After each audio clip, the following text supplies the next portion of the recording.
and welcome to the Tombs of Time. Sales from Dungeons and Dragons. I'm back again with some milk in my shirt that is not properly buttoned up. Why? Consistency. And there's my doggy over there. I love him. Okay, enough not alcohol. This is going to be the first 3 sessions summary of a campaign that I am hosting. The campaign that I'm hosting. So far, 3 sessions, 2 hours roughly each. So I let them all be whatever they wanted. So homebrew. One guy is a demon, a Baylor, a demon general. So the campaign is about him and why. And so I crafted this campaign that explains it. So they start in the fictional setting I've created, in Blood's Run, which is a criminal town. It's like Mos Eisley or something like that. And in town is the Festival of the Detestable, Laurel and Hardy's. And so my first player of the set comes in. His name is Breeze something something something. He's a catfolk, snow leopard with blue eyes, a rogue, who's not dealing with magic because that's confusing to track, and I understand that. It was something that I hadn't thought about, you don't necessarily track magic, as long as you have the other skills, which is working for him so far. He goes into this bar, and okay, let's go to the festival. Later he texted me and was like, yeah, actually I go to the Arms and Armory, and it's like, okay. Then a little kobold paladin comes in, Yip Yap Softfoot, who her paladin master, this is backstory I wrote, her paladin master, mentor, was kidnapped by slavers. And she's come to the Festival of the Detestable because supposedly slavers give their catch to the festival because they have a gladiator type thing. So she sits down at the bar and has some milk. Meanwhile, an otterfolk walks in. Adva Egon. And, gender? What gender? Only Adva knows, apparently. Although, like, not even the player knows, even though talking to him, we started using she, just because that makes, I don't know why, that makes sense to me, just this real cute, adorable character. Kind of like Lou. Hi, Lou. How are you, good boy? Huh? Have my buddy. Anyways, enough wasting video time with that. So, walks in, goes to the bar, steals some cups. She keeps saying she's stealing cups for the gods. I don't know. A monk, by the way. A little Lou tall monk. And, she starts leaving. That's when this 9-foot-tall, cloaked being with a hood, his snout protruding, this crimson-red snout protruding, walks in and goes over to the barkeep. So Adva doesn't actually leave. Goes over to the barkeep. Is a hell beast, apparently, because he rolled really high in his perception check, and it's like, these are beings from hell. They are sentries. They don't have names. He threw his cloak off to try to get to talk to the guy. Everybody runs out. He's like, what are you, oh, right, or something like that. My doggy rolled over. And, so they have a conversation all about that. Meanwhile, the guards come by because people are like, there's a demon in the saloon!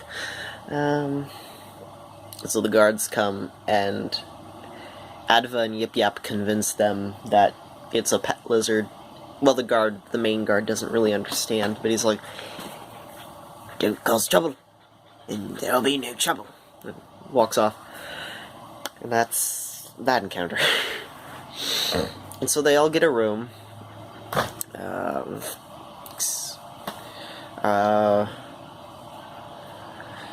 Yip Yap goes down to the Festival of the Detestable, along with Adva. And Yip Yap discovers from an orc core, well, actually, he discovers, oh yeah, that, oh yes, this slave is dead to, hey Terry. And then this flamboyant tiefling with a French cigar comes out, purple robes, gold lacing, screaming child, a tiefling, flamboyant. He's like, yes, oh dear. Takes Yip Yap to another room because he's the counselor, he's the grief counselor at the fight. And he searches through his memory of watching the fights and basically explains he died. He got a morning star to the face. Dead. So she said. Adva gets a fortune told, meets this half orc, half ogre. Oh, you must be looking for Shira. Because Adva was looking for a fortune teller. He was eating horse leg instead of like a leg of lamb or something like that because of how big he was. My dog's smiling as I'm talking about eating a horse leg. And just stomps off. There's a horse that regenerates limbs in the back. And so that goes. Adva has a nice fortune, apparently.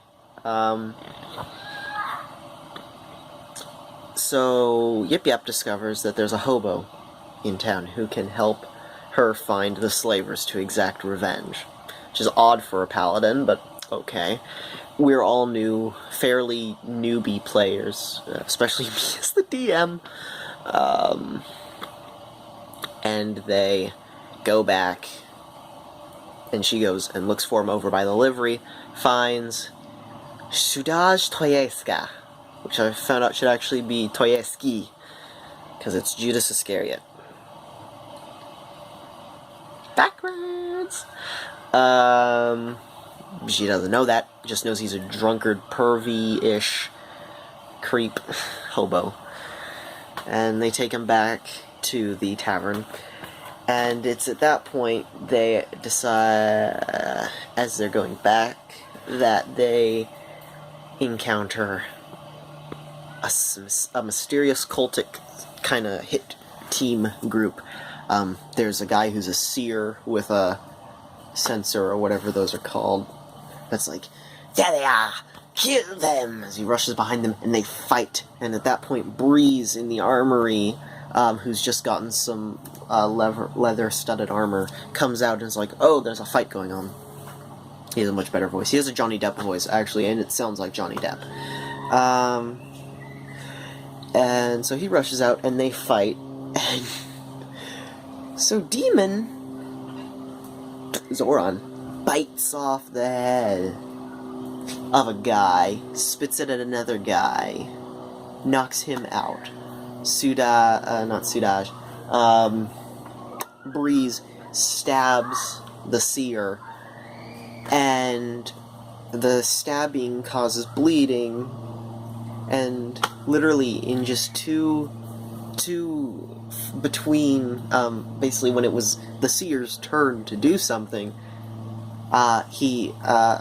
Breeze rolled damage. And the seer bled out, because I only gave him 10 hit points. Yeah. So that fight was over quick.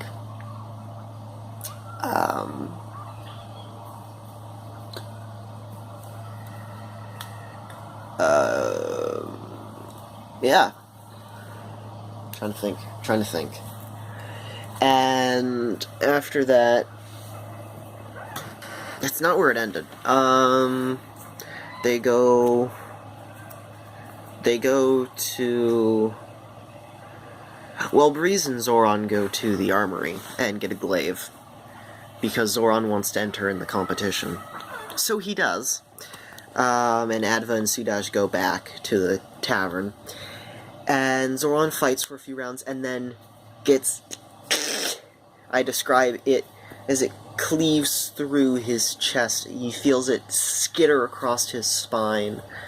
Of course, in the second person instead of third. Or narrative. And Zoran... after a minute of your soul slowly leaving you, like light healing the wound, and a voice that goes, "You must complete your mission," as the Dark Overlord that he made technically a pact with, even though he's not a warlock, he's a barbarian, basically restores his life. So he fights, and that was where that session ended. And by now we were at the second session. So today, they started, and Zoran had 5 more to fight. Most of them killed each other, and he dispatched of them real easily. Yeah, I know I'm boring. Hope you can see my dog. He's cute. And it's at this point, Breeze is looking for the keeper of the arms and armor, the actual keeper. It was his son who he met before, who gave him a discount on the padded leather and took all the money and ran. So his father was like, "That bastard! Beat him up. Give me 30 gold. You may keep whatever else is on him." So they follow him out of the big tent. And that's when, basically they sneak up behind him, distracting him with the kobold. He's like,